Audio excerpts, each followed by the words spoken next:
Le bonjour d'Algérie tout en couleur avec Coral Peinture.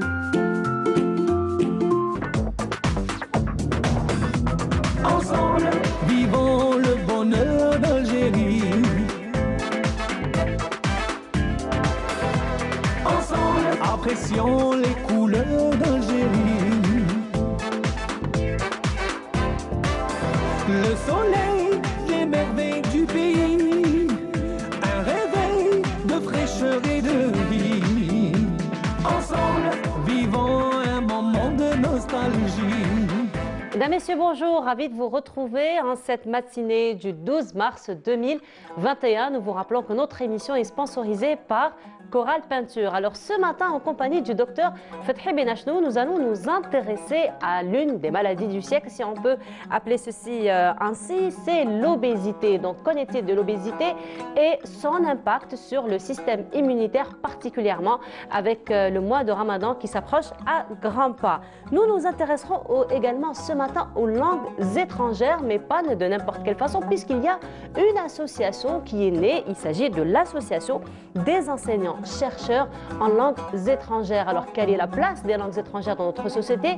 Quelles sont l'importance donc de ces langues? Nous en parlons ce matin et on va plonger un petit peu dans tout ce qui est objets anciens ce matin, puisque nous allons nous intéresser aux objets de collection et aussi à la brocante, donc à ce métier quand même qui est assez ancien et qui fait beaucoup plaisir à ceux qui adorent donc plonger dans tout ce qui est assez ancien.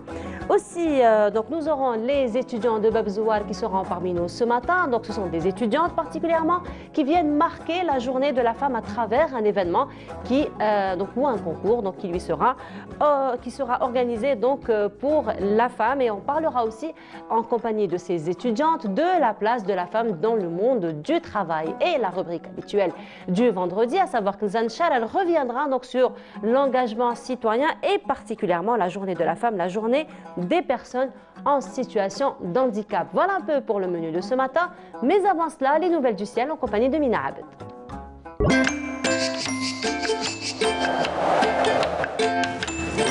La météo vous est présentée par Mobilis. Mobilis, أينما كنتم. Bonjour Mina. Bonjour. Comment ça va? Ça va? Ça se passe bien? Oui. Tu as pris ton café ce matin?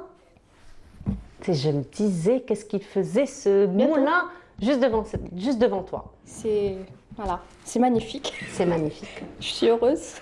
De la voir. Café? C'est du café. Oui. Et puis c'est du bon café, hein. Excellent. Alors là, on est sûr que le café, c'est du pur café, il n'y a pas d'additifs, rien du tout. On est sûr de la qualité. Ma fait ça. ما فيش الحميصه وما فيش السكر Du tout. ما فيش الحميصه ما فيش السكر. Voilà. Donc c'est du café pur 100% et on a le droit. Non, j'avoue que non, désolée, mais non. Amina, je ne crois pas. Alors vous savez, Mina Abed, c'est la fille super généreuse, hein, vraiment très très généreuse. Elle partage tout sauf le café. J'avoue. C'est comme ça. Mais j'y arrive pas. Non, voilà. C'est mon truc et non.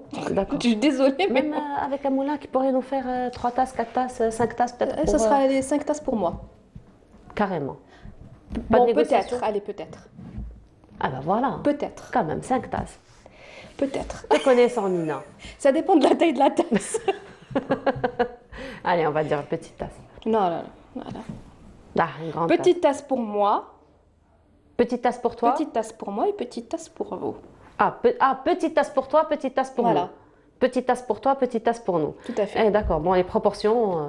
Non, mais c'est ça, c'est mes propos. D'accord, proportions. D'accord, ok. On va essayer de s'y adapter. Le plus important, c'est que nous aurons la petite tasse pour nous. Peut-être. Voilà, donc notre caméraman qui est juste en face, il t'a demandé tout à l'heure ton café. Donc tu vois, j'ai négocié pour toi. Voilà.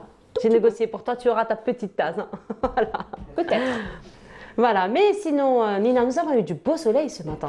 Oui. Ça va continuer? Ça va continuer au nord. Ça va continuer au nord. Ah, ça nous permettra quand même de prendre du café dans le jardin de la télévision. Pourquoi pas? Très très bonne idée. Bah voilà. Très bonne idée. On prendra le moulin. Bah voilà, tu vois, mine de rien, c'est toujours sympa de partager son café. Oui, là je suis d'accord. Bah voilà, tu vois. Là je suis d'accord. Très bien. Donc nous aurons du soleil sur le nord. Donc on sera gâtés. On sera gâtés au nord, un petit peu moins au sud. Un petit peu moins au sud. Un peu plus de détails, ta compagnie? On y va. Merci beaucoup. Bonjour à tous et excellent réveil. Météo Algérie a émis Un bulletin spécial, pluie et orage, des pluies assez marquées, notamment à Adrar, Ouergla, Ilizi, Gardaya, Tamnaraset, avec un cumul qui risque d'atteindre, même parfois de dépasser les 30 mm. Et puis cette carte vigilance prendra fin à partir de cet après-midi. Le temps, donc, pour cet après-midi, un ciel plutôt dégagé, à l'ouest, au centre, à l'est du pays.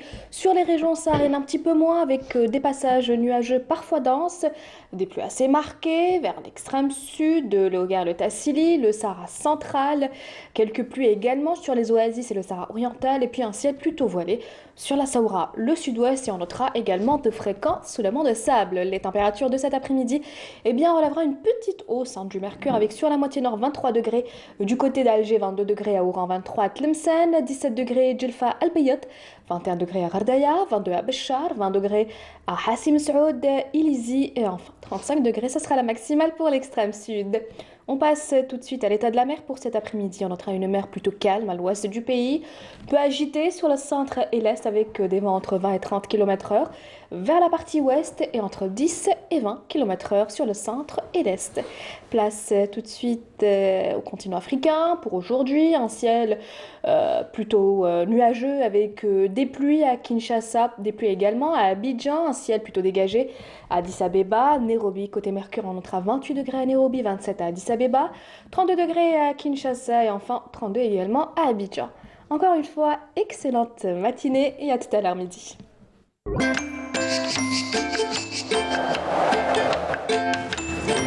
La météo vous est présentée par Mobilis. Mobilis, أينما كنتم.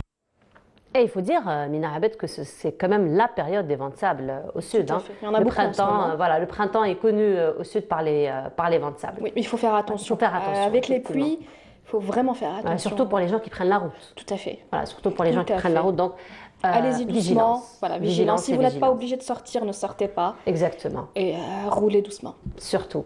Mina, merci beaucoup. Merci. On te retrouvera tout à l'heure, Mina, Tout à donc l'heure. après le journal télévisé du midi, celui de 19h, et demain. Et demain. Bonjour d'Algérie avec un bon café. Peut-être. Peut-être. Un bon café, oui. Un bon café. Ouais. On aura du soleil demain? Oui. Ben voilà. Ouais. Ben voilà. Terrasse un bon aussi? café.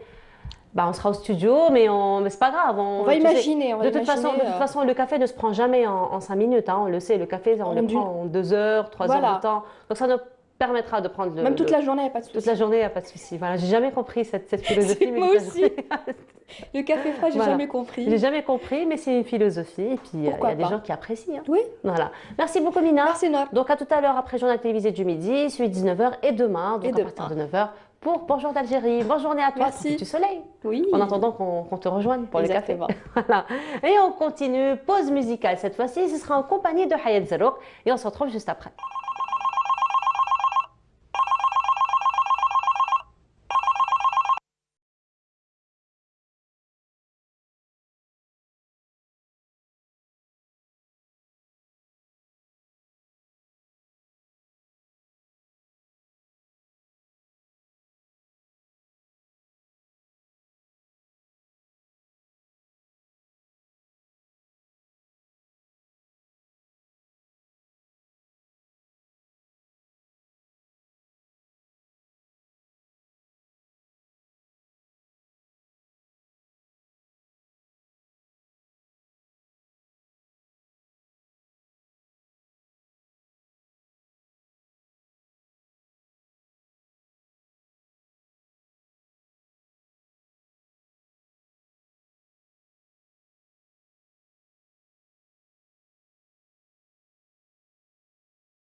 Et voilà, de retour, donc c'était une chanson de Hayat Zarrouk, Win Nilqa Lehna. Et cette fois-ci, donc Dr Fathi Benachnou vient de nous rejoindre. Dr Benachnou, bonjour. Bonjour. Ça va. Ça va, vous allez bien? Ça va. Et le médecin, il ne va pas. Le médecin, ça va pas. Le médecin, ça va pas? Oui. Très bien.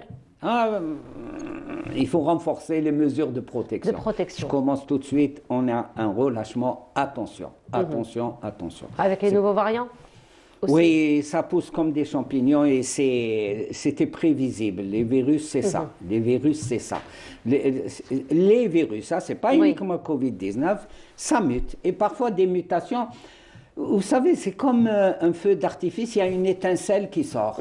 Il y a des mutations, mais il y en a qui sortent et chacune sa force, entre guillemets, hypercontagiosité. Et il semblerait que le virus anglais soit, en plus d'être contagieux, il est mortel. Et la seule façon de se protéger, c'est de vacciner, vacciner, vacciner. Hélas, donc la seule façon à notre portée, c'est les mesures barrières. C'est les mesures barrières, il faut s'accrocher à ça, parce que le vaccin... Voilà, en attendant donc d'avoir... En attendant Godot. Il y a une pièce. Voilà, mais sinon, docteur, ce matin, nous allons nous intéresser à un phénomène. Il faut dire que c'est un phénomène mondial et qui touche de plus en plus l'Algérie, donc l'obésité, et qui commence à toucher encore de plus en plus les enfants cette fois-ci.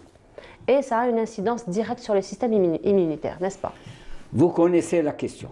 Vous connaissez la question. Il y a quelques jours, c'était la journée mondiale de lutte contre l'obésité.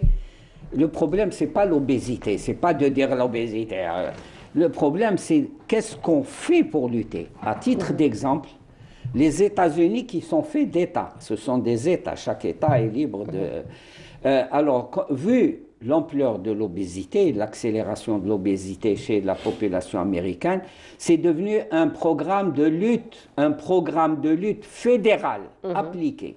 Et chez nous, vous avez bien dit, surtout, pour moi, le meilleur repère, c'est les écoles dans notre pays. Il m'arrive de faire les écoles. Attention, je ne suis pas un spécialiste qui fait les écoles, mais il arrive, maintenant il y a une mode. On ramène les enfants à l'école en voiture, alors des fois ça crée un petit embouteillage. Et on voit de plus en plus, c'est vraiment fréquent, des petits garçons, c'est surtout les garçons, des petits garçons qui descendent avec leur pack de jus, mais on remarque qu'il y a une augmentation. Avant, c'était de temps en temps, on voyait un petit enfant obèse. Là, ça augmente. Et petit enfant obèse, c'est très, très grave pour l'enfant lui-même, parce que l'obésité... Alors là, je vais procéder par premièrement, deuxièmement, troisièmement. Premièrement, l'obésité. Ce n'est pas le côté esthétique, et ça c'est les femmes, et maintenant même les hommes. Oh, les pantalons ne me vont plus, le truc ne va pas. Le problème, il n'est pas là. C'est pas un problème de mode, c'est pas un problème de vision. Sachez que c'est un amas de graisse, c'est un amoncellement de graisse qui couvre tous les organes du corps. Par exemple, surtout qui met le cœur, il est pris dans une gangue de graisse et il va être gêné dans ces moments. Et deuxièmement, le pire, maintenant on parle du diabète comme si c'était quelque chose de normal, dans le sens où c'est un truc. Le diabète, l'obésité est directement liée au diabète. C'est important. Pourquoi? Parce qu'on a l'action de l'insuline. Mais comme il y a ce panicule de graisse, vous savez comment que c'est? Il y a un truc qu'on adore, mais et là je me retiens, le melfouf. Le melfouf, c'est un morceau de foie qu'on enveloppe de la frissure, ils appellent ça, ou l'intestin, tout ça. Vous savez, là, c'est couche par couche au niveau, par exemple, surtout au niveau ventral. Et là, l'insuline, quand elle vient, la couche de graisse, elle bloque l'action de l'insuline. L'insuline, elle cogne contre un mur. Alors, qu'est-ce qu'elle dit? Elle dit au pancréas, écoute, il n'y a pas, pompe l'insuline, envoie de l'insuline, et le pancréas va se vider et ça va entraîner le diabète. Et c'est quelque chose de très, très grave. Actuellement, on n'a pas un programme efficace sur le terrain. C'est pas de dire il y a une commission qui s'est réunie, qui a donné des textes, tout ça. Le problème, il n'est pas là. Sur le terrain, il y a une augmentation de l'obésité. Ça, c'est extrêmement dangereux. Et même, l'obésité donne des stérilités chez les femmes. Parce que, comme je l'ai dit, l'ovaire est entouré de graisse, donc c'est un obstacle à ce que l'ovule passe. Donc vous voyez, il y a des tas de conséquences. C'est un problème hyper urgent. Alors justement, docteur, dans ce sens, c'est un problème justement hyper urgent et qui touche le monde entier, raison pour laquelle donc on célèbre ces dernières années la journée mondiale de l'obésité. Et justement, notre collègue Sofiane Hamoudi s'est déplacée auprès de spécialistes pour en savoir plus sur cette maladie. On se retrouve juste après. Le regard des autres, il est souvent difficile à porter. Après, pas pour tout le monde. Et des fois, des personnes qui s'assument, qui le vivent très bien. Mais après, il y a des complications sur le plan sanitaire qui peuvent survenir. Il a tout juste 40 ans, aujourd'hui Lamine, et se livre sur son enfance et sa vie d'adulte, rendue parfois compliquée par les standards imposés par la société. On est tous des êtres humains, on a nos faiblesses. Après moi, je ne veux pas dire que j'en souffre. Je le vis, je l'assume parfaitement. Représentant du ministère, est-ce que vous pensez que... En raison d'une alimentation qui n'est pas équilibrée ou qui ne convient pas à la santé humaine, que des maladies commencent à faire leur apparition à n'importe quel âge. C'est justement dans ce contexte qu'un séminaire sur l'obésité s'est organisé à l'hôtel Sofitel. Qu'en est-il de l'obésité abdominale? Il faut savoir que l'obésité et le surpoids en Algérie a une prévalence très importante. C'est quasiment un homme sur deux en Algérie qui souffre de surpoids ou d'obésité et quasiment 2 femmes sur 3 qui souffrent d'obésité ou de surpoids en Algérie. Donc c'est un défi très important de santé publique et on a vu à l'occasion malheureusement de l'épidémie du corona 2019 qui a été dramatique au niveau des patients qui souffrent d'obésité. Le taux de surpoids en Algérie est de 23%, un taux qui ne cesse d'augmenter au fil du temps et qui devient de plus en plus inquiétant, car il touche presque l'ensemble des catégories d'âge à travers le territoire national. Le phénomène est sérieusement inquiétant. La prévalence du surpoids et de l'obésité chez les 5-19 ans, en 2019, on a enregistré des chiffres effarants en disant qu'il y a eu une prévalence qui est galopante. Les résultats maintenant en Afrique disent que nous nous positionnons en 2e position après les États-Unis. L'Europe, qui était considérée comme des pays où il y avait une augmentation de la prévalence de l'obésité, sont situés maintenant derrière nous. Parce qu'eux, ils ont commencé à établir un programme de lutte. Et donc les chiffres continuent à progresser. Mais ils sont devenus stationnaires. Ils sont en train de régresser. Pourquoi? Parce qu'ils ont commencé à mener une lutte, ils ont développé un programme de lutte contre cette obésité. L'obésité chez l'enfant représente pratiquement 12% chez les enfants de moins de 5 ans et 18% chez les enfants entre 5 et 23 ans. Donc c'est comme des chiffres qui sont alarmants. C'est l'obésité et le surpoids. Mais le surpoids, c'est la première étape pour évoluer vers l'obésité. Donc ça constitue réellement une alerte. Et on sait dans la littérature que ces enfants obèses ils ont 4 fois plus de risques de devenir des adultes obèses. Et quand on devient un adulte obèse, on a le cumul de tous ces facteurs de risque avec la mortalité précoce. C'est la première fois dans le monde où il y a une alerte, et l'Algérie n'est pas en reste, où on pense que cette génération à venir va avoir une durée de vie plus basse que celle d'avant. On avait dit, vous avez vu dans les communications, qu'on disait que la moyenne de vie était de 50 ans dans la population algérienne à la sortie de l'indépendance, qu'actuellement elle est de 78 ans, mais que peut-être la génération à venir, la durée de vie va être inférieure à cause de ce fléau qui est l'obésité. En 2016, 650 millions d'obèses, représentant 13% de la population adulte, et cette prévalence... Et ce sont donc des chiffres alarmants, docteur Benachto, 23% chez les adultes, 12% chez les enfants. Alors là, on l'a bien compris, donc l'obésité, premier facteur, on va dire, de l'obésité, c'est les mauvaises habitudes alimentaires déjà, la sédentarité.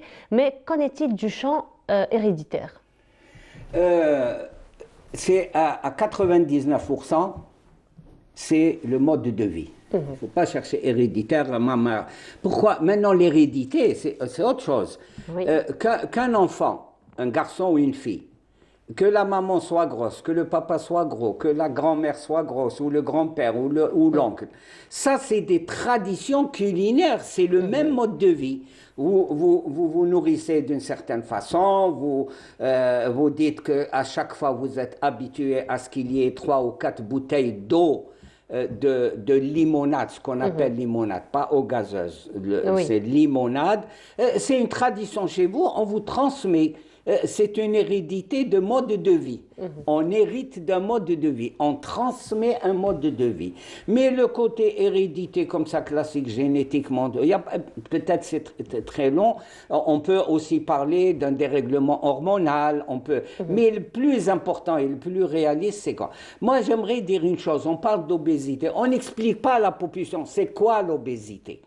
Il y a une chose, notre population, on est habitué de se baser, dans le meilleur des cas, sur le poids. Or, même des médecins, ils disent « montez sur la balance pour voir votre poids ». Le poids ne veut plus rien dire seul, connaître le chiffre du poids seul. C'est l'IMC, l'indice de masse corporelle. C'est la corrélation entre la taille et le poids. Ça, c'est important. Maintenant docteur, il faut dire qu'au niveau justement des médecins spécialisés, des diététiciens, il y a aujourd'hui des balances intelligentes dans ce sens, qui donnent le poids de l'eau, le poids de la graisse, le poids des os, le poids des muscles. Donc vraiment la graisse, tout ça. un bilan détaillé dans ce sens. Là, vous le trouvez dans votre, comment on appelle ça, votre téléphone portable. Vous allez chez Monsieur Google, vous connaissez Monsieur Google. Et comment il fait jamais de rétention d'informations. Voilà, il ne fait jamais de rétention. Vous tapez IMC. IMC, c'est indice de masse corporelle. Attention de ne pas tomber sur indice, comment on appelle ça? L'Institut mondial du commerce, ou comment on appelle ça, l'IMC. Ah, d'accord. Non, précise parce que beaucoup disent, mais IMC, je trouve le commerce. Non, ce n'est pas le truc commerce, IMC. C'est l'Organisation mondiale du commerce. Du commerce. Là, c'est OMC. Ça, c'est OMC. Voilà. Moi, heureusement que c'est différent, je viens de m'en apercevoir. Et là, vous donnez votre poids, qu'on corrèle avec votre taille, c'est une simple division et vous trouvez un pourcentage. Alors là, même dans ce qu'on appelle l'obésité, vous avez un surpoids, ça c'est le premier. Ensuite, vous avez une obésité modérée. Ensuite, vous avez l'obésité morbide. Alors, c'est quoi la différence? C'est quoi? Un surpoids, c'est faites attention, c'est un contrôle. Alors, comment savoir que nous sommes en surpoids? Juste à la maison, donc en calculant l'IMC, chose qui est très facile à faire. C'est des chiffres. C'est entre, par exemple, 23 jusqu'à 25%. Comme c'est une division, c'est un pourcentage.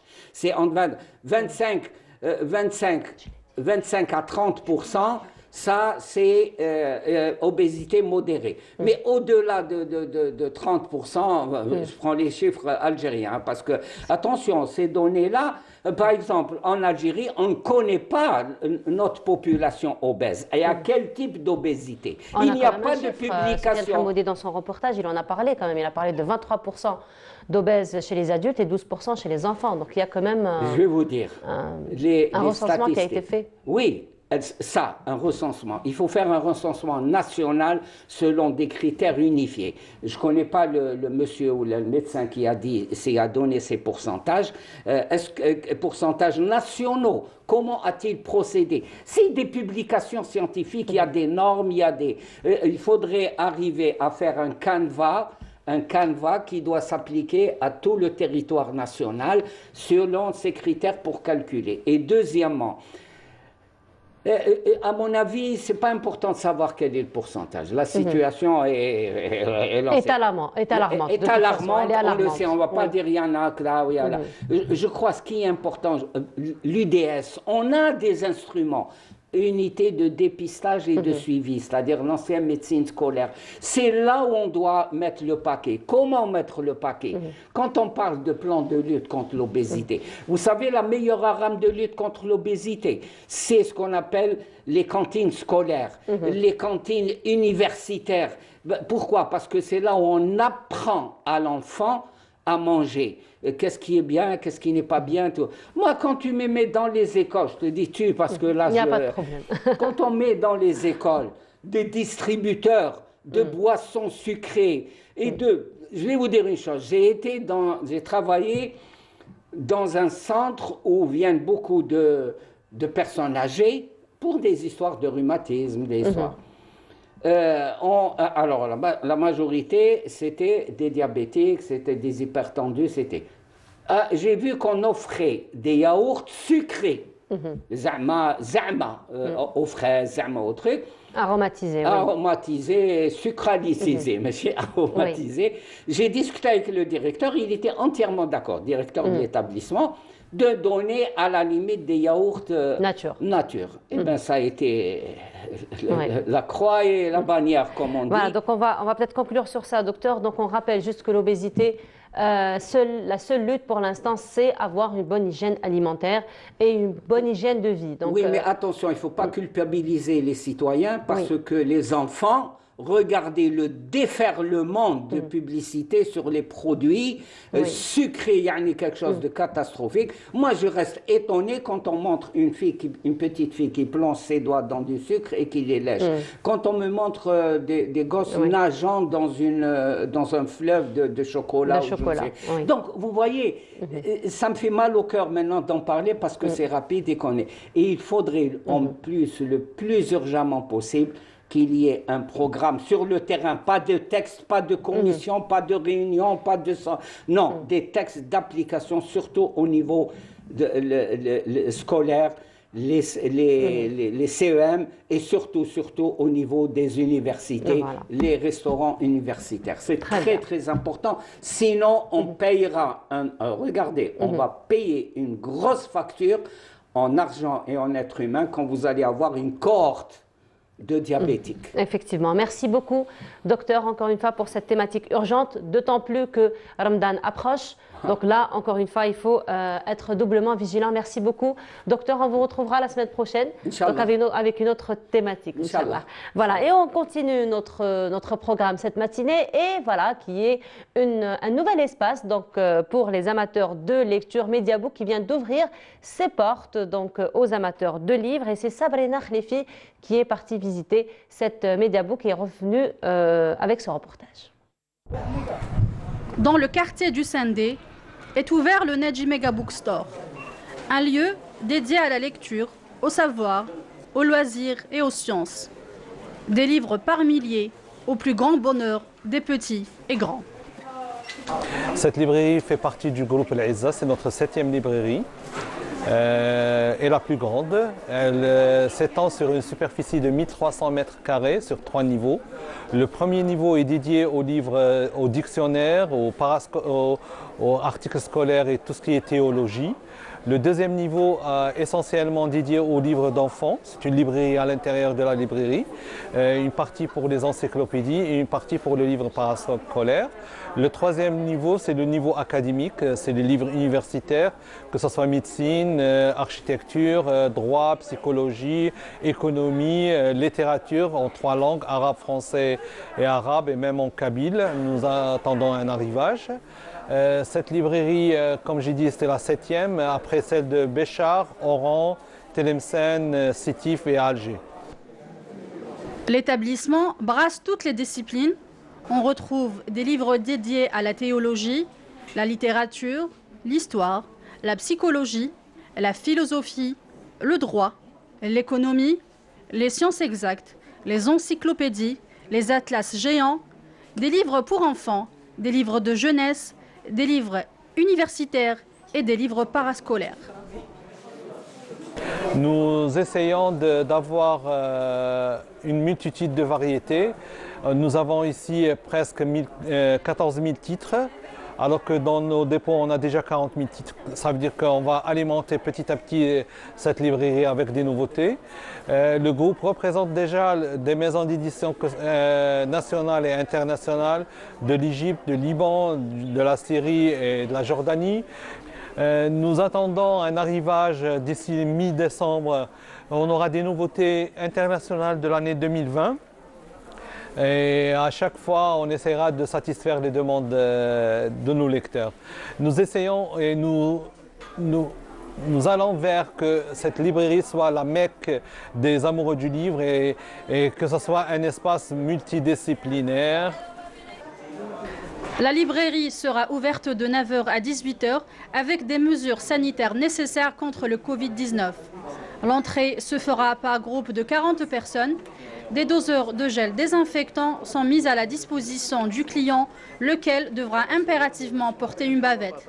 La librairie ne se limitera pas à la vente des ouvrages, mais compte bien organiser des rencontres littéraires, des ventes dédicaces et des animations pour enfants dès que la conjoncture sanitaire le permettra.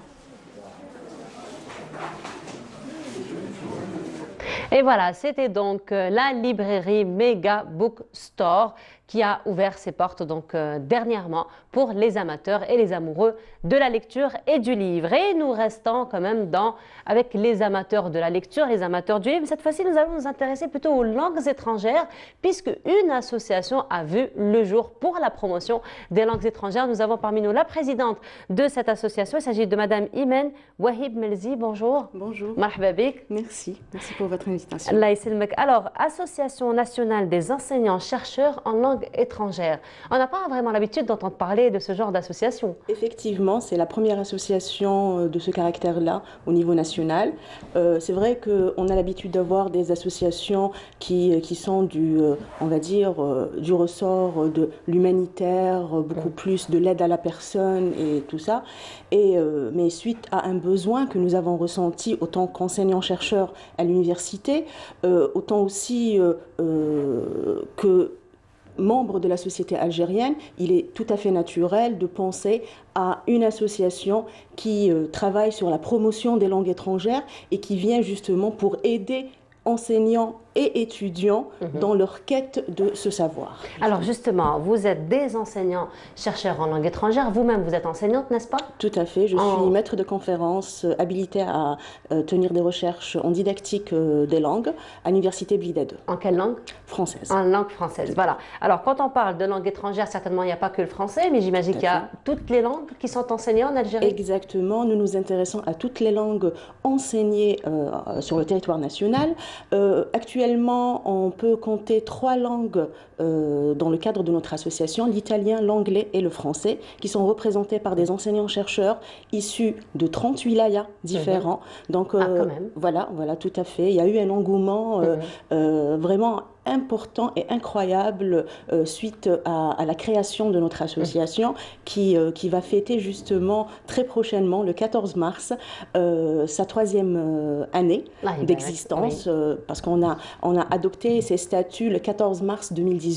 Très bien. Et c'était à la suite d'une concertation d'un groupe d'enseignants-chercheurs issus de 14 wilayas et qui évoluent dans les 3 langues, italien, anglais et français, on s'est réunis et on a décidé de créer cette association pour justement aller dans cet écosystème, dans cette proximité tant voulue et attendue par les enseignants et par les étudiants, qui fait que l'enseignement-apprentissage des langues devient aujourd'hui une nécessité à réfléchir, à penser et à repenser en Algérie. Mais sinon, ce ne sont pas les seules 3 langues qui sont enseignées en Algérie. Il y a aussi l'allemand, il y a aussi... Tout à fait. Il y a le russe, le turc, le chinois aussi, l'espagnol. Il y a une multitude de langues enseignées en Algérie. Il faut savoir aussi que l'ouverture économique du marché du travail sur l'international a fait que l'évolution des langues étrangères en Algérie est devenue exponentielle. Et donc, il est tout à fait normal de prendre en considération l'enseignement et l'apprentissage de ces langues. Aujourd'hui, dans le cadre de notre association, on n'a que ces 3 langues, tout simplement parce que les adhérents, les enseignants-chercheurs adhérents évoluent dans ces 3 langues, mais on est ouvert justement, et peut-être que c'est l'occasion aujourd'hui de lancer un appel à tous les enseignants-chercheurs des langues étrangères qui voudraient nous rejoindre pour justement travailler avec nous sur la promotion et le développement des langues étrangères en Algérie. Alors, mais sinon, vous êtes des enseignants-chercheurs, donc quand on parle de chercheurs, on parle de plusieurs recherches, on parle de publications, on parle de laboratoires de recherche, donc c'est vraiment tout un écosystème de chercheurs d'ailleurs. Alors, justement, enseignants-chercheurs, c'est très spécialisé. Quels sont vos objectifs à travers cette association? Alors, nos objectifs sont multiples et très pertinentes dans le cadre sociétal algérien. D'abord, nous voudrions œuvrer à la promotion des langues étrangères. Nous voudrions aussi créer un débat entre les langues premières et les langues étrangères en Algérie. Qu'est-ce que vous appelez langue première? La langue maternelle? Langue maternelle, je les ai citées au pluriel tout simplement parce qu'on a plusieurs. Voilà, tout à fait. Aussi, notre objectif, c'est l'accompagnement et le tutorat qu'on peut faire auprès des étudiants du 3e cycle, doctorants ou masterants, mais aussi des enseignants déjà qui évoluent dans les 3 cycles de l'éducation nationale. L'un de nos objectifs aussi, c'est de travailler avec les autres associations sur le plan international pour justement comptabiliser et essayer de rentabiliser au maximum les échanges, parce qu'autant qu'enseignants-chercheurs, on a déployé certains réseaux de par nos recherches, de par nos travaux sur le plan international. Et il est très important aujourd'hui de faire en profiter justement tous les résultats qu'on a pu avoir, de les faire, on va dire, vulgariser et de les rendre on va dire, assez proche des étudiants et des enseignants. Aujourd'hui, il y a des avancées sur les recherches en didactique qui sont incroyables. Et je pense que des institutions comme l'enseignement supérieur et l'éducation nationale ne pourraient que gagner on va dire, en objectivité, en efficacité, en travaillant avec des associations telles que la nôtre. Parce que, en dépit du versant académique et scientifique que nous représentons, autant qu'enseignants-chercheurs, parce qu'on appartient quand même à une entité, une institution universitaire, le travail sociétal, aujourd'hui, à l'heure actuelle, demeure très important.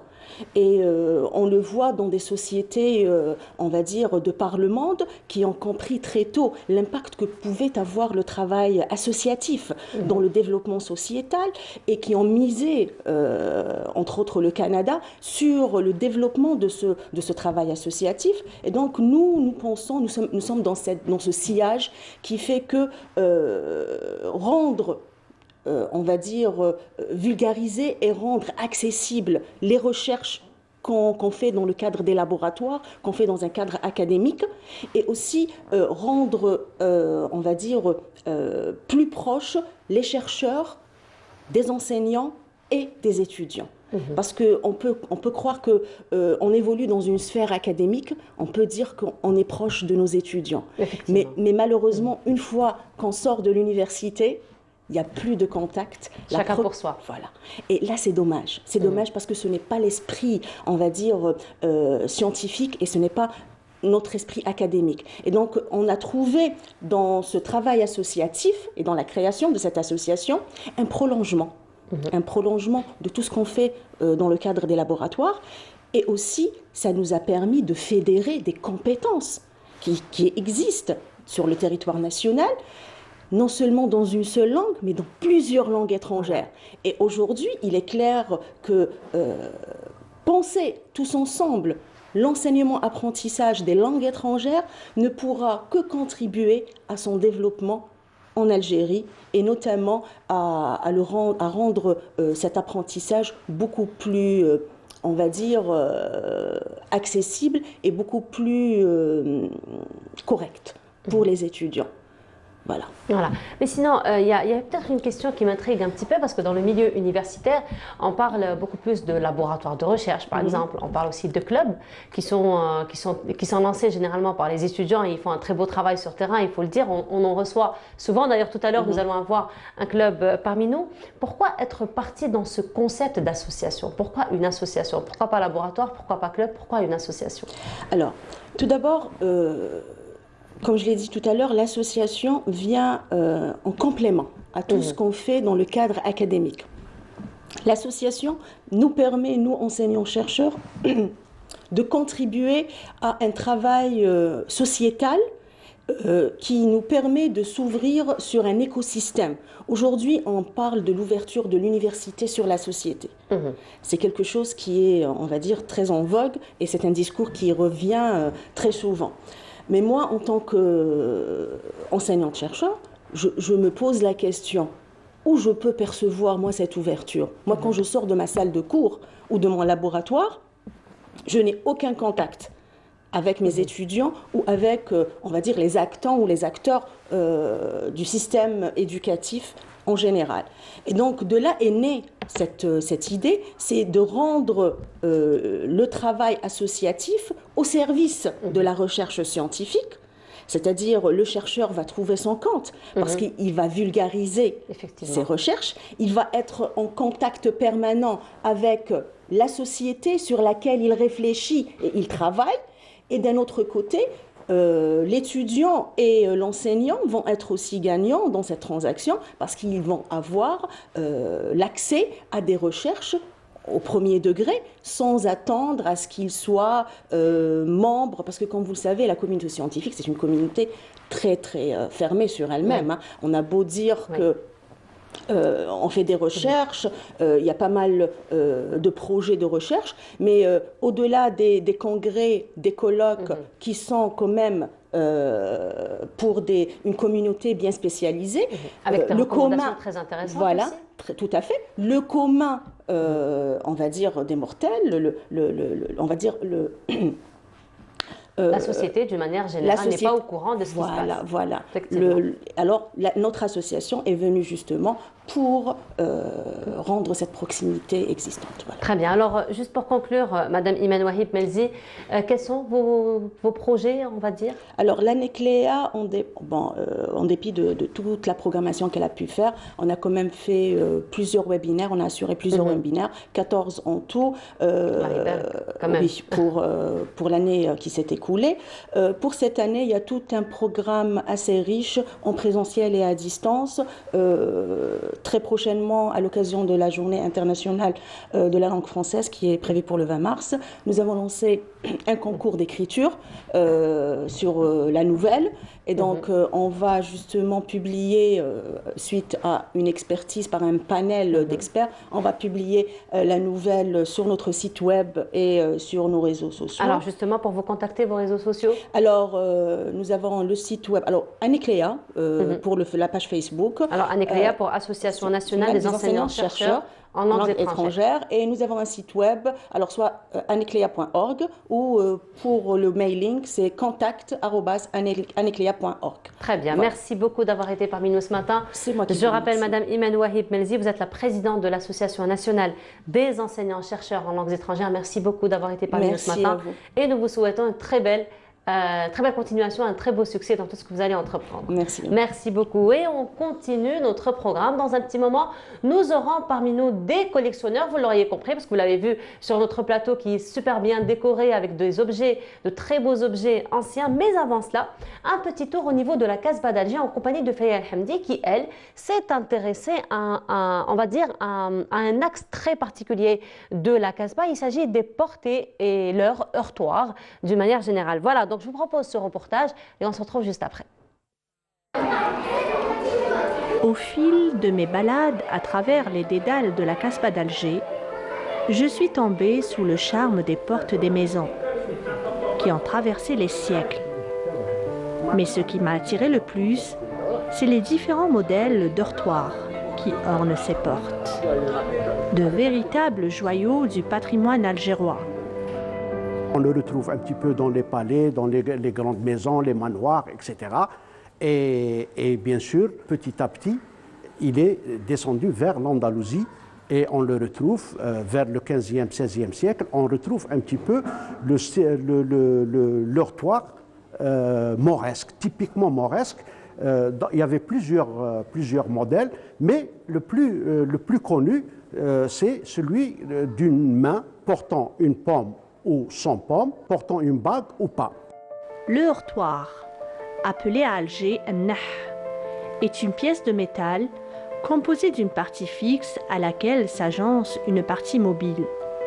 destiné à frapper sur la première pour demander l'ouverture d'une porte.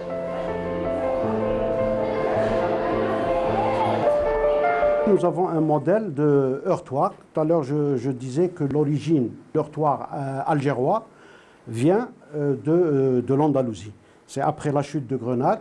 Donc, les Andalous sont installés à Alger, mais pas uniquement à Alger. On le retrouve aussi à Tlemcen, on le retrouve un petit peu dans les grandes cités, les anciennes cités.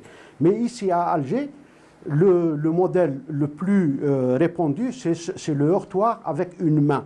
Mais on retrouve aussi d'autres modèles, et nous avons ce modèle qui vient de la région de Tlemcen. Bien sûr, à l'origine, il est andalou, donc on le retrouve un petit peu à Tlemcen, on le retrouve aussi dans les ports de Marrakech, au Maroc, voilà.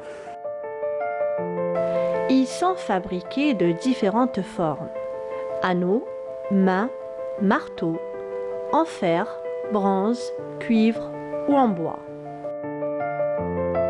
Il faut savoir que les heurtoirs sont apparus dès le XIe siècle en Europe et ont été introduits à Alger par les Andalous après la chute de Grenade au XVe siècle. Mais la forme la plus connue est celle de la main qui symbolise chez les musulmans l'accueil. Cette forme qu'on retrouve le plus souvent sur les portes de la Casbah. Plusieurs modèles existent à la Casbah, avec 3 situations constatées et 3 symboliques différentes. Monsieur Benhourou nous en parle. D'abord, nous avons des heurtoirs où on ne trouve aucune bague. Donc la main n'a aucune bague. On appelle ça la main de Marie, Yid Maryam. Donc c'est Marie l'Adra, Maryam l'Adra, donc elle ne s'est jamais mariée, donc elle ne porte pas de bague. Ça veut dire que la maison est habitée par des chrétiens. Donc il suffit juste de regarder pour savoir que ça c'est une maison habitée par des chrétiens. Lorsque le heurtoir, la main porte une bague dans l'annulaire, comme dans ce cas-là. On appelle ça Yid Fatma. La main de Fatma, bon, Fatma, c'est la fille du prophète, elle était mariée, donc elle porte une bague. Ça veut dire que la maison est habitée par des musulmans. Et lorsque la bague se retrouve dans le majeur, donc on appelle ça la main de la juive, Yid Lihudia. Donc, si on voit la main comme ça, avec la bague ici, ça rappelle la ménorre, qui est le chandelier aux 7 branches, symbole des Juifs. Donc la maison est habitée par des Juifs.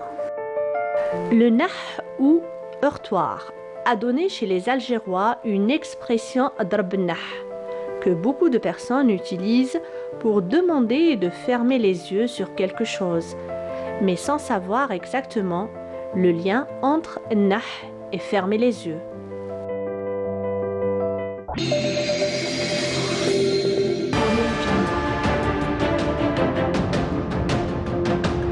Enfin, une peinture algérienne aux normes internationales. Tous vos besoins en peinture intérieure, peinture métal, préparation de support ou peinture extérieure, choisissez Coral Peinture. Coral Peinture, c'est les mains à faire.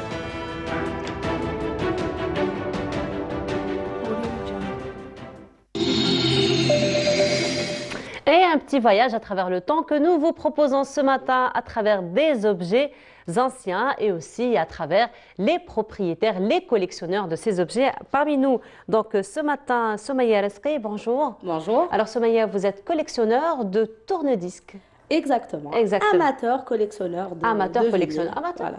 Amateur, très amateur. Il y a des gens beaucoup plus pros que moi. Ah, c'est de la modestie. C'est de la modestie, ça. Allez, on va en parler. Et parmi nous ce matin également, Monsieur Rouman Karim, bonjour. Bonjour. Marhaba bik. Et vous êtes brocanteur. Tout à fait. Voilà, vous êtes brocanteur. Alors avant de parler un petit peu de ces objets, comment vous êtes venu donc à faire cette collection, comment vous est venue cette passion pour les objets anciens? On commence par vous, Somaya. Alors, quand j'étais petite, on avait toute l'installation, donc IFI, une platine, mais ça marchait pas. Donc, je leur disais, qu'est-ce qu'il y a ici? Voilà, de on notre me âge, disait, au moins. de notre âge à l'époque, enfin mon grand-père, Allah yarhamou, et ma grand-mère, on mettait des disques avec lesquels on écoutait de la musique. Mais j'ai jamais pu voir comment ça marche, donc c'est resté quelque part dans mon curiosité. inconscient sûrement. Et des années plus tard, on passait avec mon mari sur adjacente par la librairie L'Étoile, chez Ami Mouloud, Allah yarhamou, pour acheter quelques livres et on a trouvé des disques. Bah, tiens, pourquoi ne pas en acheter? Donc, on a pris nos premiers disques de chez lui. Alors, Soumaya, vous avez acheté des disques sans pour autant avoir l'appareil pour. Exactement. Donc, c'était juste, voilà les disques dont on nous parlait à l'époque. On n'avait pas idée de la qualité de son, etc. Donc, on a acheté quelques disques qui sont restés là. Et au fur et à mesure du temps, on en achetait encore. Bon, c'était des artistes qu'on aimait, qu'on connaissait, mais on n'avait pas de quoi écouter. Et ça remonte à 3-4 ans où on a acheté notre première platine. Après un voyage en France, on a vu que les platines existaient, que ça marchait, qu'il y avait même de nouveaux pressages de disques. Et en rentrant sur Alger, on a cherché quelqu'un et on a acheté notre première platine. Et c'est là où il y a eu le coup de foudre. Donc, comme je disais tout à l'heure, on a redécouvert Idir, Allah yarhamou. On a découvert carrément Jamal Allam parce qu'on ignorait tout de lui et plein d'autres artistes grâce à la platine. Voilà. Mais sinon, qu'en est-il de votre part, Monsieur Roman Karim? Bah moi, j'étais inspiré par la carte postale au début. Histoire, hein. Oui. Vous, c'est vraiment une autre histoire. Tout à fait, on peut dire ça, oui. Donc c'est à partir de la carte postale que mon cousin faisait, que je salue au passage, Izi Achour. Et à partir de là, j'ai commencé à aimer tout ce qui est ancien. Ah, je ne sais pas si on peut. Ouais, mais c'est pas uniquement la carte postale, donc j'ai commencé à rentrer dans le fond de tout objet ancien. Parmi, voilà, vous avez le moulin à café. Pas mal de choses ici, la baratte. Voilà, donc c'est... Moi, je demande aux personnes de donner de l'importance aux produits anciens. Voilà. Mais sinon, il faut dire que, voilà, pour vous, par exemple, vous êtes parti dans une librairie, vous avez trouvé des objets anciens, pourquoi pas? Et justement, notre collègue Lamia Boudbouda lui est arrivé la même chose. Donc, pendant qu'elle se baladait dans les ruelles d'Alger, elle a été interpellée par certains objets anciens et elle a décidé d'en faire un reportage. Donc, je vous laisse le découvrir à travers elle, qui nous a emmenés à la découverte de ces objets. Donc, c'est une balade qu'elle nous propose dans les dédales de la ville d'Alger. On se retrouve juste après. La nostalgie, c'est une bouffée de souvenirs agréables. Ce sont des images et des couleurs, des sons et des senteurs qui s'accrochent à notre mémoire. On vous emmène aujourd'hui à la rencontre d'Algériens et à la recherche du temps d'avant. On fouille dans sa mémoire des bribes de souvenirs qui vont de l'épicier du coin à la balance publique et de l'ancienne radio TSF au tourne-disque.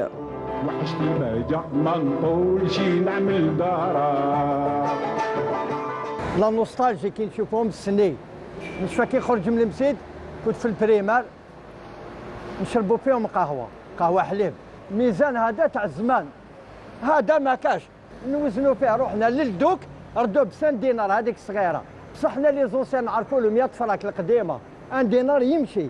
Je me souviens qu'on avait Zouch, Kenki, je ne sais pas qu'est-ce qu'on en français. Déjà ça me faisait rappeler beaucoup de choses.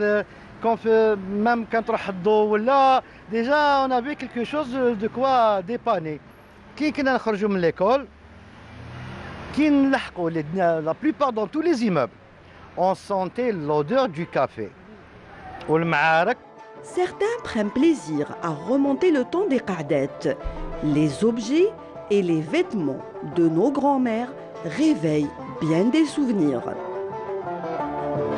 Elle garde tout, les lanternes كيما نقولوا حنا الكانكي بكري sans vous dire que السنيات هذوك الابيض والصفار وتاع واسمهم تاع العشاوات elle les fait briller elle a 85 ans الله يبارك elle les fait briller chaque occasion ماشي ميكانو القارص والتراب هكذا bien الملح. Elle garde toujours TSF avec tourne-disque 45 tours et 33 tours. Il est toujours au salon, elle veut plus l'enlever. Je suis de la région de Tébessa.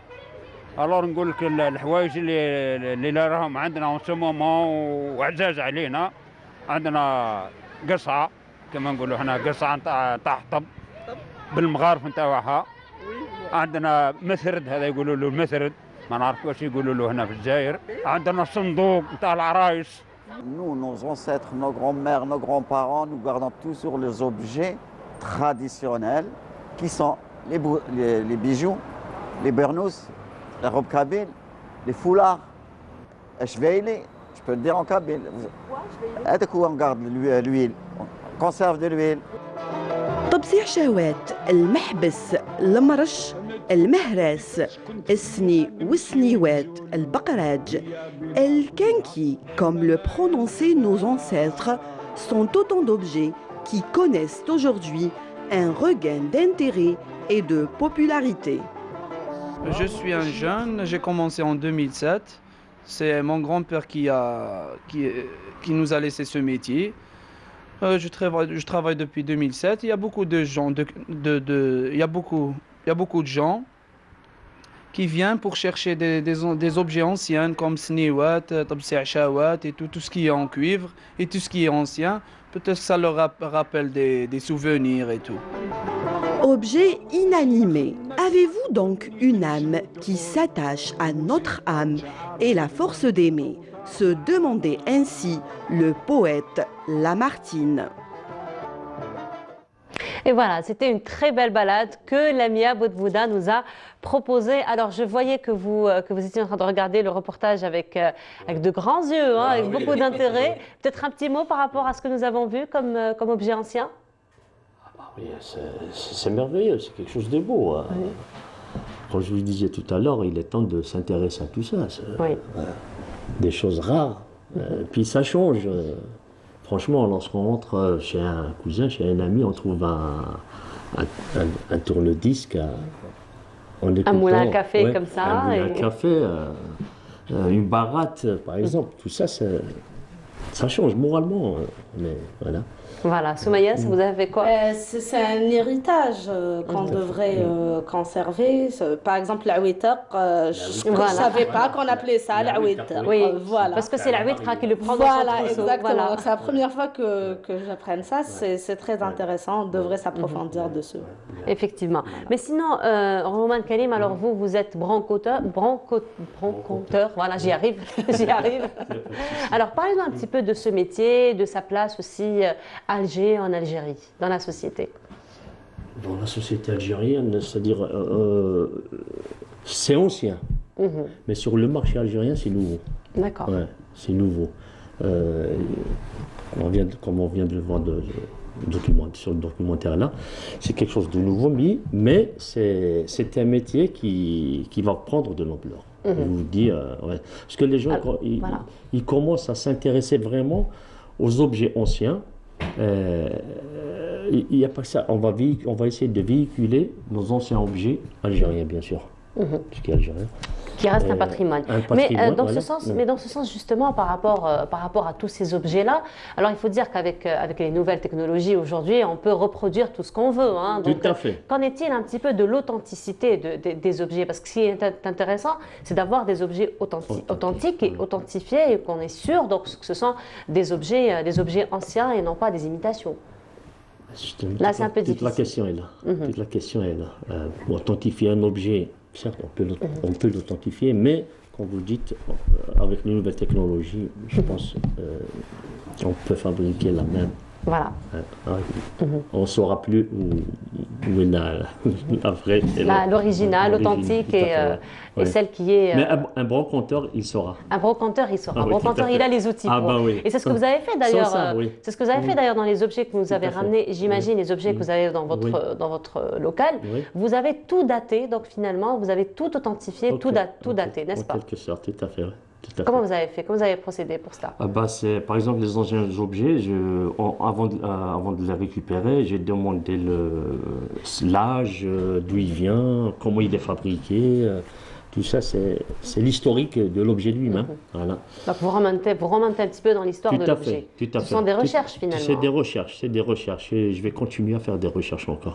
Très bien. Ouais. Mais sinon, Soumaya, pour votre part, donc les tourne-disques, j'imagine qu'il n'y a pas une authentification particulière à faire. Si, en fait, il y a, par rapport aux disques, il y a le pressage. Donc les disques les plus chers, les plus valeureux, c'est le premier pressage parce qu'il s'en fait en petite quantité. Et à partir de là, il y a des duplicata un peu partout dans le monde. Après, pour la musique algérienne, c'est pratiquement tous de premier pressage parce que c'est généralement les seuls pressages qui existent. Il n'y a pas eu de represse. Donc, si on authentifie, on cherche. Après, je ne m'attarde pas trop dessus parce que j'achète ce qui me plaît, ce que j'écoute. Donc, je ne veux pas entrer dans l'engrenage du premier pressage, etc. Et déjà, ça coûte cher, on ne peut pas se les permettre. Donc, voilà. Mais au-delà de ça, on a aussi pas mal de fois acheté des disques sans pochette. Et mon mari étant graphiste de formation, on a eu l'idée de créer des pochettes personnalisées pour chaque disque. Donc, vous pouvez voir... par exemple. Voilà, il y a je me disais tout à l'heure quand vous les avez tirés, voilà, je me c'est disais, pas la pochette originale du disque, on l'avait acheté sans pochette, donc on a personnalisé. Il y a aussi celui-là de Meknessia. C'est un nouveau design, on a rafraîchi. Et puis voilà. Voilà, donc vous-même, vous faites la pochette. Exactement, donc il fait la conception, moi étant dans la communication, je fais l'impression et le collage. Voilà. Mais sinon, quel est un petit peu le devenir de tous ces tourne-disques, de tous ces disques-là? Est-ce que vous comptez par la suite, par exemple, faire des expositions, écrire quelque chose donc, pour écrire, pas pour l'instant, mais pourquoi pas? Pourquoi pas, oui, du moment que vous êtes dans la recherche. Voilà, alors pour le côté exposition, nous aurons une exposition. Oui, ça c'est original, en fait. Ça, la collection Mintorat El Taqafi, c'est à peu près 160 titres. C'est dans le cadre de Tawrat Taqafiya, selon la charte nationale de 75, je crois. Et ça s'est produit en Algérie, à Al-Harrach. Voilà, donc on parle de vos projets. Alors, pour les projets, nous avons une page Facebook, on est juste sur Facebook maintenant, Vinyl's Home Algeria, et il y a plusieurs pages d'amis, de connaissances dans le vinyle, donc ils vendent, ils achètent dessus, on s'échange, et même on anime un petit peu des histoires de disques de quelques artistes, et pas que le disque, parfois même les cassettes, les radios TSF. Et d'ailleurs, le créateur des cassettes, le créateur des cassettes est décédé cette semaine. À l'âge de 96 ans. D'ailleurs, j'ai eu beaucoup de peine parce que vraiment, ça nous a rappelé de très beaux souvenirs avec les cassettes. Surtout qu'il y a avec le stylo. Alors moi, c'est très simple. Moi, je ne faisais pas ça, je faisais comme ça. Voilà, c'est ça. Donc, et puis, je ne sais pas si vous vous rappelez, quand la bobine se déchirait, qu'est-ce qu'on faisait? On le collait avec du scotch et on collait avec du vernis à ongles. Oui, surtout du vernis à ongles, oui. Dans les premiers temps, c'était scotch, oui, parce qu'avec le scotch, le scotch, ça bloquait. Oui. Donc, il fallait trouver une autre astuce, c'était le vernis à ongles. Exactement. Donc en fait, on aura une exposition samedi prochain au niveau de Fate Club. J'invite tous les collectionneurs et même les vendeurs parce qu'il y a de plus en plus de personnes qui cherchent à acheter des disques, qui cherchent à acheter des platines. Je leur dis, ne vendez pas trop cher. Surtout. Voilà, parce qu'on veut encourager. Généralement, c'est des jeunes qui veulent s'y mettre. Donc on veut vraiment les encourager à s'y mettre. Donc on doit vendre pas très cher pour que ça devienne pour encourager ça et vulgariser ça. Donc on va faire une expo vente. Nous on vend pas, on fait que de l'exposition, donc on va ramener quelques disques et on invite justement les gens qui ont des platines, des amplis, des disques à venir aussi exposer et vendre. On a fait une expo il y a 2 ans au niveau du Grand Bleu de Zemmouré. On devait faire une deuxième édition l'an dernier, mais avec la Covid, ça n'a pas été évident. Là que ça commence à se relibérer, on va faire ça. Inch'Allah, il y aura plein d'autres projets dessus. Pourquoi pas un projet de digitalisation des anciens artistes, les artistes oubliés. Donc j'invite d'ailleurs le ministère de la Culture, la radio algérienne, parce que normalement ils ont de beaux archives, voilà exactement, à travailler, à digitaliser le patrimoine musical qu'on a. Très bien, alors on va peut-être terminer sur la fourche. Alors là, on vient de me souffler à l'oreillette qu'elle est quand même, qu'elle a une date quand même assez ancienne. Très ancienne, oui. Très ancienne. Je peux me... Allez-y. Donc ça, c'est la... Oui, mais il faut revenir parce qu'il y a le micro, on ne vous entend pas après. Voilà. Là, c'est une fourche. Ça, c'est une fourche qui permet de séparer le grain du foin. On peut dire que c'est un tracteur traditionnel. D'accord. Ouais, tout à fait. Et elle On date peut l'appeler ainsi. Celui-là, il a exactement 146 ans. Ah bah, Un siècle et 46 ans. Voilà. C'est très ancien. C'est très ancien. C'est du bois, le bois c'est de l'olivier. Le bois c'est de l'olivier. C'est très solide. Ah bah voilà, c'est du bois noble, mine de rien. C'est du bois noble, effectivement. Tout à fait. Même le cuir, un morceau de cuir, là, il a été... Vous permettez? Oui, bien sûr. Là, ça suscite quand même la curiosité. Hein. Oui, c'est lourd en plus. Hein. Pardon? Et c'est lourd en plus. Oui. C'est pas léger. Pas tellement lourd, mais voilà. Oui, non, je veux dire, je m'attendais à ce que ça soit beaucoup plus léger parce que les fourches d'aujourd'hui, il faut dire que. Tout à fait. Maintenant, c'est en fer carrément. Voilà, c'est en fer, mais ça reste quand même léger. Voilà. Là, pour revenir à la nouvelle technologie, c'est des fourches en fer. Mais l'important, c'est qu'ils ont gardé 3 fourches, même si c'est en fer, et plus. Voilà.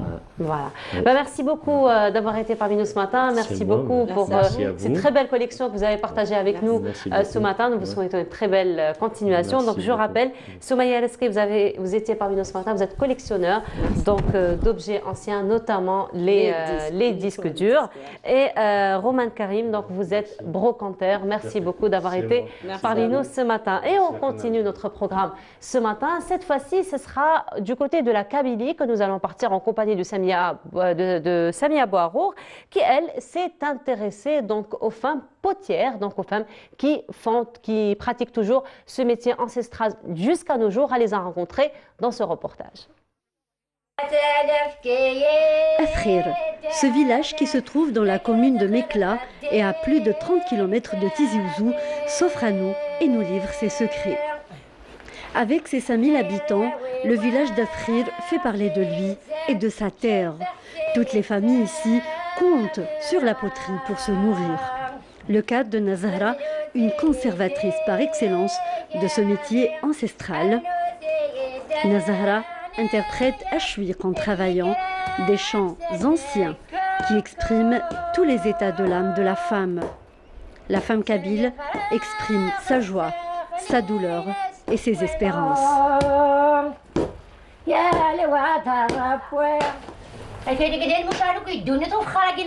Ce métier, je l'ai commencé très jeune, avant l'âge de 11 ans.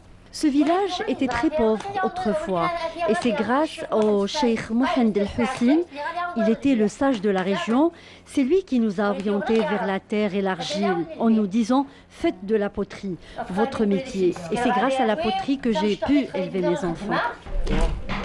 Ces ustensiles sont faits de tout ce qui est naturel en se basant sur 4 sortes de terre, Tafsa, Tashrarth, Akel et Anfel.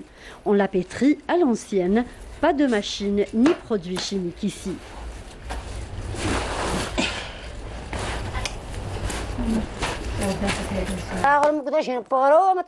Cette terre est brillante, ses vertus sont multiples. C'est une argile qui absorbe le calcaire. Elle est très bénéfique pour la santé et en l'utilisant dans la cuisson, vous découvrez un goût exceptionnel.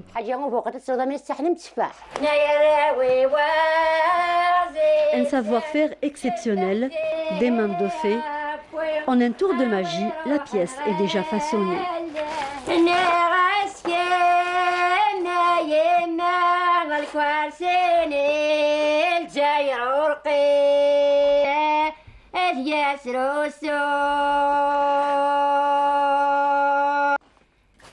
Nazahra réalise près d'une quarantaine de pièces par jour. Tout est fait main avant de les faire cuire à l'ancienne sur un feu de bois.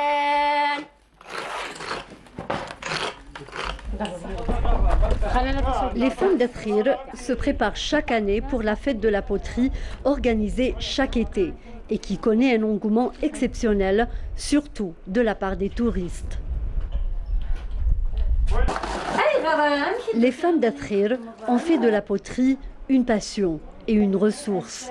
Elles sont fières de leur héritage qu'elles préservent jalousement.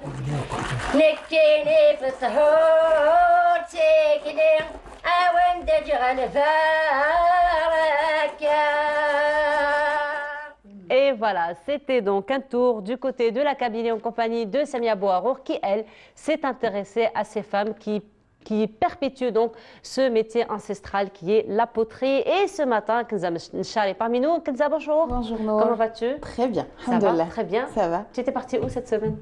Je suis restée sur Alger. Ah, tu n'es pas partie à Alger. Plein d'événements qui étaient très importants, donc je suis restée sur Alger. Et c'est ce qu'on va en parler. Et c'est ce qu'on va dire ce matin. Exactement. Voilà. Et justement, Kenza, parmi nous ce matin, deux jeunes demoiselles qui nous viennent tout droit de l'université de Bab Zouar. Il s'agit de Omelaïs Benzidane. Un nom très original, non? Un prénom très original. Omelaïs. C'est beau ça. Alors, avant de présenter la deuxième demoiselle, Omelaïs, ça veut dire? Je ne sais pas. Omelaïs, ça vient de l'Est, peut-être? Certainement. Oui. Ça vient de l'Est, de l'amour, de... C'est ça, oui. C'est ça? Ça se voit en tout cas sur son visage. Voilà, exactement, angélique qu'il est, effectivement. Et Manel? Bon, par contre, mon prénom, il est moins compliqué à retenir. Et Manel, en fait, ça veut dire quoi? Ça vient du nail, donc c'est avoir ce qu'on veut dans la vie en fait. Voilà.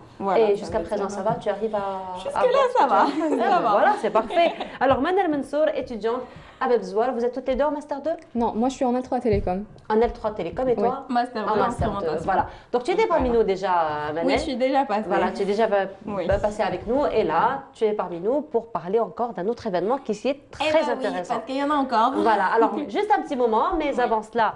Kenza, alors cette semaine a été marquée par une journée, donc c'est la journée internationale des droits de la femme. Plusieurs événements à travers le monde, en Algérie particulièrement, ont été organisés donc, pour mettre en valeur les droits des femmes. Exactement, Nour. Donc ce 8 mars-là, ça a été une journée, une occasion pour les associations en premier lieu de rendre hommage aux femmes de fer, mais aussi de rendre hommage aux femmes que malgré la vulnérabilité de leur situation morale ou physique, elles arrivent tout de même à remplir leur mission, qu'elles soient dans l'art, dans les sciences ou encore dans la famille. Une occasion aussi de rappeler aussi l'importance de l'accompagnement de la femme, tout comme tout autre individu. Je parlerai de la parité institutionnalisée depuis 2016 en Algérie.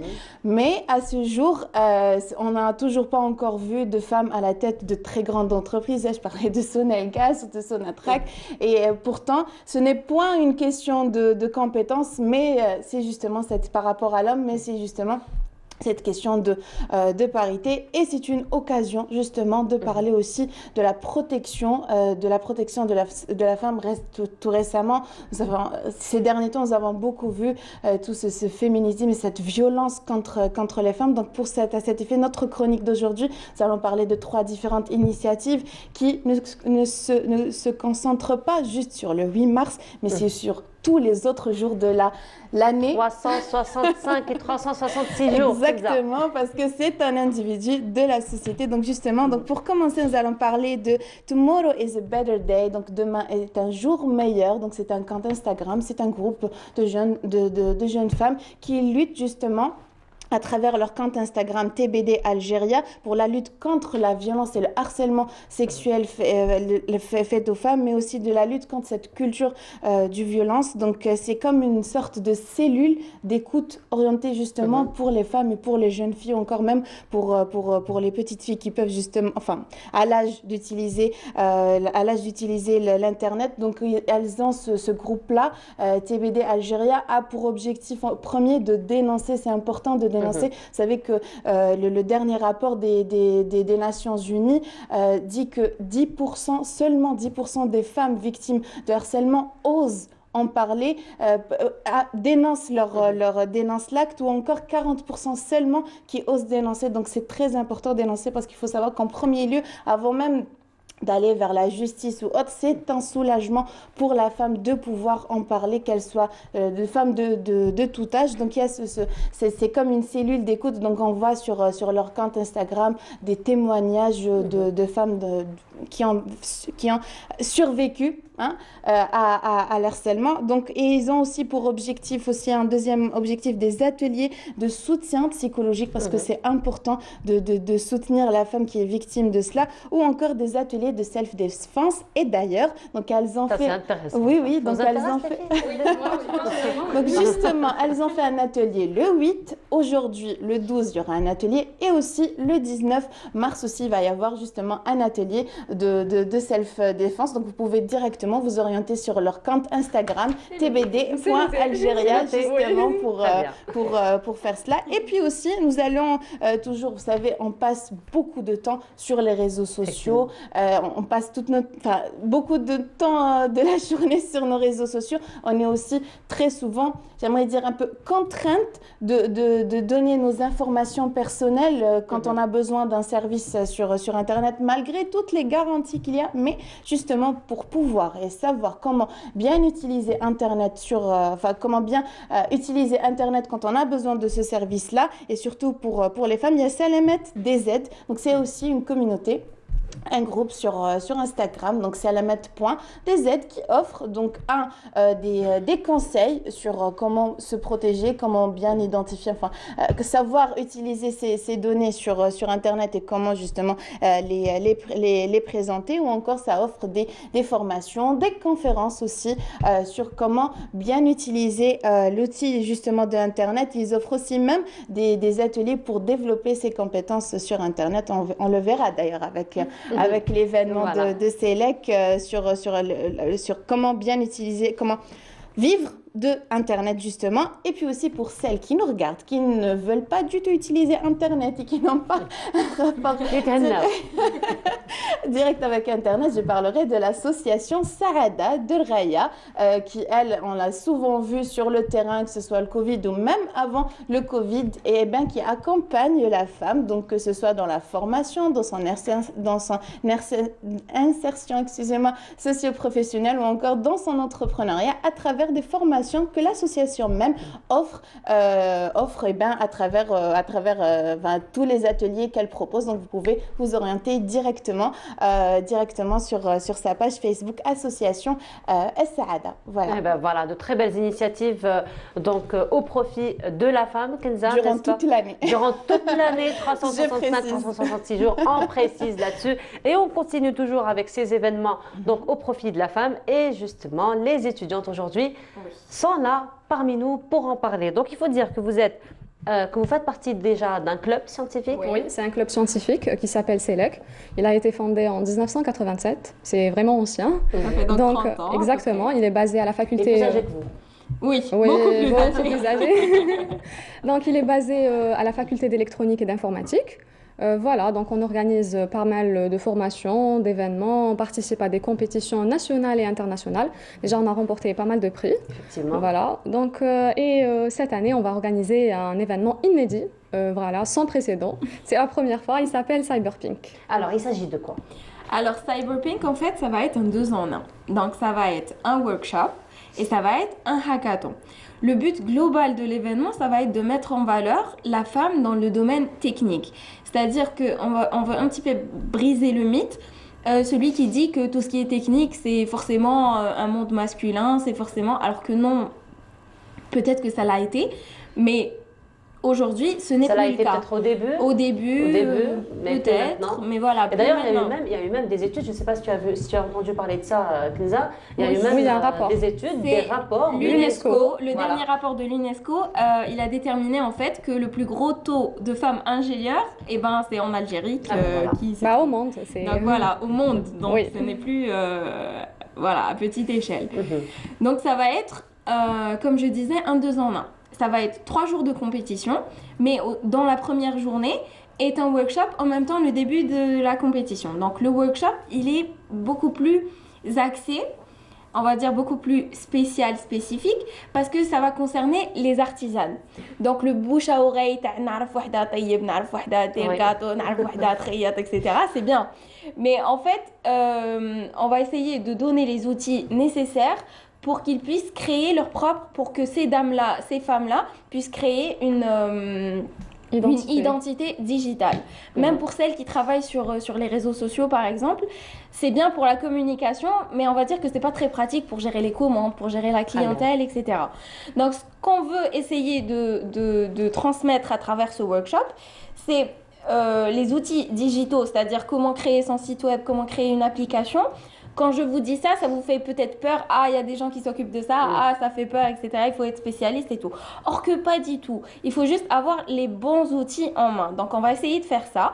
Et le but de la fin de journée, c'est-à-dire qu'au bout de la journée workshop, les personnes qui auront participé auront une idée de comment créer elles-mêmes leur propre identité digitale, site web, application qui va les aider à mieux gérer leur activité. Leur commerce, leur activité, voilà. faire la promotion de leurs produits. Alors justement, pour ces personnes qui vont participer, qui sont ces personnes qui vont participer, est-ce qu'il y a une présélection qui va se faire au préalable? Bien sûr. Donc, est-ce que vous parlez de la compétition ou est-ce que vous parlez du workshop? Parce que ce n'est pas les mêmes participants. Je parle de la compétition. D'accord, la compétition, par contre, alors, je ne l'ai pas encore expliqué. Voilà. Donc, le workshop, comme je l'ai dit, il est destiné aux artisanes. Aux artisanes, toutes les artisanes? Toutes les artisanes, je veux dire, tout âge confondu, toute hirfa confondue, on va dire. Donc oui, il y aura une présélection. On va voir les gens qui sont sérieux, qui sont peut-être dans le domaine depuis longtemps, les motivations, parce qu'on demande quand même un minimum de motivation. Et voilà, en fait. Donc, on va faire une présélection concernant le workshop.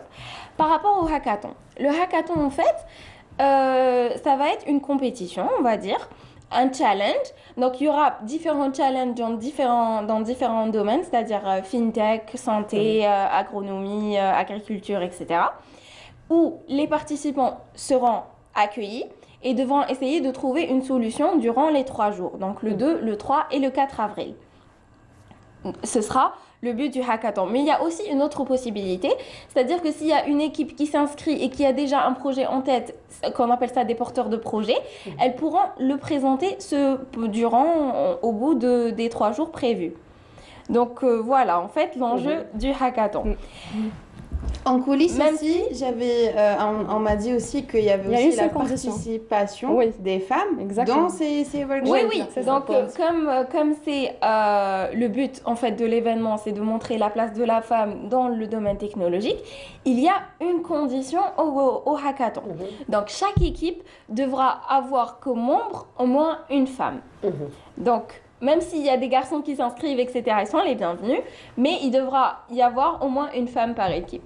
Très bien. Voilà. Alors, Omelaïs, justement, donc ça va se passer, tu as dit Manel, 2, 3, 4 avril. Oui. Voilà, 2, 3, 4 avril. Donc, j'imagine que vous avez ouvert déjà les compétitions? Oui, les inscriptions. Vous avez ouvert les inscriptions, plutôt les inscriptions, pardon, vous avez ouvert les inscriptions. Vous en êtes aujourd'hui à Bon, pour le workshop, ça va, on a beaucoup d'inscriptions parce qu'ils veulent tous, elles veulent toutes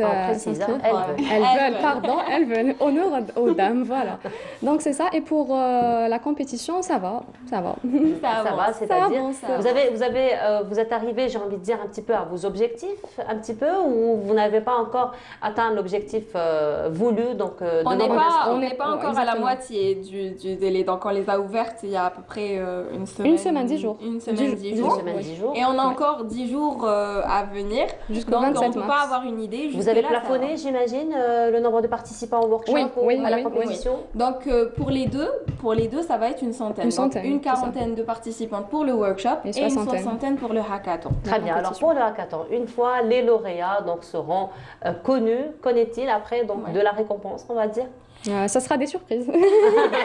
Oui, mais je tiens à préciser un petit avant-goût quand même. Il y aura beaucoup d'opportunités pour les gagnants. Oui. Je tiens à préciser que ça se passe l'incubateur féminin de Sidi Aya. C'est un incubateur. Oui. Donc il est déjà nouvellement installé. Donc c'est un incubateur féminin et les opportunités, c'est-à-dire que l'occasion de perpétuer le projet, de concrétiser le projet est réelle. Donc voilà. C'est l'un des principaux objectifs, c'est d'arriver quand même à la concrétisation des solutions programmées ou la développer durant les 3 jours. Donc plus tard, j'imagine que ce sont des participantes qui seront coachées aussi par des, par des spécialistes. Donc le suivi sera fait partie des surprises à venir. Des surprises, encore surprises, Oui, même oui. pas avant goût. Très bien. Alors, on sait qu'il y a des surprises, on sait qu'il y a un workshop qui est quand même destiné à une quarantaine de femmes, qu'il y a une compétition. Exactement, Et oui. voilà, donc beaucoup d'opportunités après. Beaucoup d'opportunités, oui. La prochaine fois. Alors, vous n'avez qu'à participer et à bien travailler surtout pour remporter le concours et profiter donc de ces opportunités. Kenza, un petit mot par rapport à ce que les filles font? D'abord, félicitations à la nouvelle présidente du club Selec. Ah oui, Imen, petit coucou, oui. Voilà, Oussama Slimani a fait du très très bon boulot pour ce club-là. Oussama, c'est celui que tu avais reçu la dernière fois? Oussama, justement, il met toujours ses membres en valeur. Il a toujours mis ses membres en valeur. Alors, une petite information pour tous ceux qui, donc, sortant de... Ça n'a pas de rapport avec le 8 mars, mais c'est une information très importante pour les associations. La direction de l'action sociale au niveau d'Oran a carrément annoncé l'ouverture pour le dépôt des autorisations pour ouvrir tous les restaurants pour le ramadan et les places pour accueillir Mataïm Abel Sabil et voilà, donc pour tous les gens nécessiteux, les gens nécessiteux, pour tous les bienfaiteurs ou associations qui veulent faire voilà, ouvrir le resto pour le mois de ramadan. Vous pouvez directement vous orienter au niveau de la direction de l'action sociale d'Oran, voilà, avec votre demande. Ah ben voilà, merci pour l'info Kenza. Alors merci beaucoup les filles d'avoir été parmi nous ce matin. Je rappelle... Oui, vas-y. Un dernier mot, les inscriptions sont ouvertes jusqu'au 21 mars. Donc pour tous ceux qui veulent participer, c'est sur nos réseaux sociaux, Facebook, Instagram. Vous trouverez le lien d'inscription, bienvenue. Alors, voilà. Ce sera les réseaux sociaux, c'est Selec. Pour Facebook, c'est Selec. Pour Instagram, c'est Selec-6-USCHB. Voilà. Très bien, voilà. Merci beaucoup. Donc, je rappelle Omelaïs Benziden, donc étudiante et aussi membre de Selec. Oui. Et aussi Mansour Manel, étudiante aussi en Master 2 et membre de Selec. Aussi, on vous souhaite une très belle réussite, encore une fois, pour ce bel événement que vous allez organiser. Kenza, merci beaucoup. On te retrouvera la semaine prochaine. Avec joie. Voilà. Alors, Mina Abed nous a annoncé un très beau soleil aujourd'hui pour la journée. Alors, profitez bien de votre journée. Voilà. Et nous arrivons à la fin de notre émission. Merci beaucoup de nous avoir suivis. Je vous retrouverai avec un très grand plaisir demain, Inch'Allah, à partir de 9h. D'ici là, profitez du soleil. Bonne journée à tous. Au revoir.